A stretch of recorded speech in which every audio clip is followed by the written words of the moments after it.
அஸ்ஸலாமு அலைக்கும். Hi friends, எல்லாரும் எப்படி இருக்கீங்க? இன்றைக்கி நம்ம ஒரு ஈவினிங் டைம் ஸ்நாக்ஸ் தான் செய்ய போகிறோம். குழந்தைங்களுக்கு கொடுங்க, ரொம்ப ரொம்ப ஹெல்த்தியாக இருக்கும். இதுக்கு ஃபஸ்ட்டு நான் வந்துட்டு இன்றைக்கி பழம் தான் எடுத்திருக்கேன். நான் வந்து நல்லா பழுத்த ஒரு பெரிய சைஸில் நேந்திரம் பழம் எடுத்திருக்கேன். அது இந்த மாதிரி வந்து ஸ்லைஸ் பண்ணி கட் பண்ணி எடுத்துக்கிறேன். இப்போ இதை ஒரு மிக்ஸி ஜாரில் சேர்த்திடலாம். சேர்த்திட்டு இது கூடவே வந்துட்டு நான் வந்து கோதுமை மாவு தான் எடுத்திருக்கேன். கோதுமை மாவு ஒரு 2 டேபிள் ஸ்பூன் போல் இது கூட சேர்த்துக்கோங்க. மைதா மாவை விட கோதுமை மாவு உங்களுக்கு ரொம்ப ஹெல்த் ஜாஸ்தியாக இருக்கும். ஸோ 2 டேபிள் ஸ்பூன் போல் கோதுமை மாவு சேர்த்துக்கிறேன். இது கூடவே ஒரு 1/2 டீஸ்பூன் போல் மட்டும் சர்க்கரை சேர்த்துக்கிறேன்.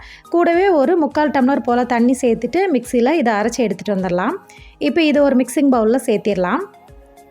பாருங்கள், இந்த அளவுக்கு திக்காக இருக்கணும். இது கூடவே ஒரு 1/4 டீஸ்பூனுக்கும் கம்மியாக, அதாவது லைட்டாக ஒரு கலர் கொடுக்குறதுக்காக மட்டும் மஞ்சத்தூள் சேர்த்துக்கிறேன். கூடவே அந்த ஸ்வீட்டை என்ஹான்ஸ் பண்ணுறதுக்காக ஒரு பிஞ்ச் வந்து உப்பு. இப்போ இதை நல்லா மிக்ஸ் பண்ணி விட்டுருங்க. பாருங்கள், மாவு இந்த அளவுக்கு திக்னஸில் இருக்கணும். ரொம்ப தண்ணியாகிடுச்சுன்னா அப்போ உங்களுக்கு பொரிக்கும் போது உங்களுக்கு வந்து ஆயில் குடிக்க ஆரம்பிச்சிடும். இப்போ இதை நல்லா மிக்ஸ் பண்ணி விட்டுருங்க. இப்போ வந்து ஸ்வீட் கரெக்டாக இருக்கா அப்படின்னு சொல்லி பார்த்துக்கோங்க. இப்போ இதுக்கு நான் வந்து ப்ரெட்டு தான் எடுத்திருக்கேன். ப்ரெட்டில் இருக்கக்கூடிய ஓரத்தை எல்லாமே வந்து நான் கட் பண்ணி எடுத்திருக்கேன். இப்போ ஆயில் வச்சு நம்ம ஹீட் பண்ணிக்கலாம். ஆயில் நல்லா ஹீட் ஆகிடுச்சு. இப்போ நல்லா ஹீட்டான ஆயிலில் நம்ம கட் பண்ணி வச்சுருக்கிற ப்ரெட் பீசஸை எடுத்துகிட்டு நல்லா அந்த மாவில் டிப் பண்ணி உள்ளே சேர்த்திருங்க. நான் இந்த மாதிரி ஸ்கொயர் ஷேப்பில் எடுத்திருக்கேன். நீங்கள் ட்ரையாங்கிள் ஷேப்பில் இல்லை இதை 2ஆக கூட கட் பண்ணி நீங்கள் சேர்த்துக்கலாம். சேர்த்துட்டு ரொம்ப ஹை ஃப்ளேமும் வச்சிடாதீங்க, ரொம்ப லோ ஃப்ளேமும் வச்சிடாதீங்க. அப்புறம் ஆயில் குடிக்க ஆரம்பிச்சிடும். இந்த மாதிரி நான் வந்து ஒன்றா சேர்த்துருக்கேன். நீங்கள் நிறைய ஆயில் சேர்த்திட்டு 2-3 பீஸ் ஒன்றா சேர்க்குறா இருந்தால் கூட சேர்த்துக்கலாம்.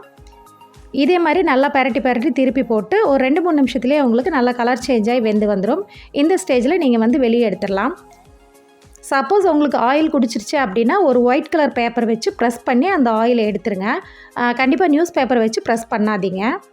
ப்ரெஸ் பண்ணிவிட்டு நல்லா சுட உங்கள் குழந்தைங்களுக்கு சர்வ் பண்ணுங்கள்.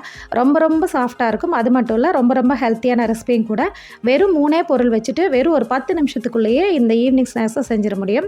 இந்த ரெசிபி பிடிச்சதுன்னா கண்டிப்பாக லைக் பண்ணுங்கள். உங்கள் வீட்லேயும் நீங்கள் ட்ரை பண்ணி பாருங்கள்.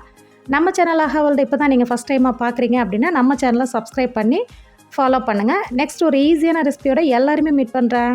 தேங்க்ஸ் ஃபார் வாட்சிங்.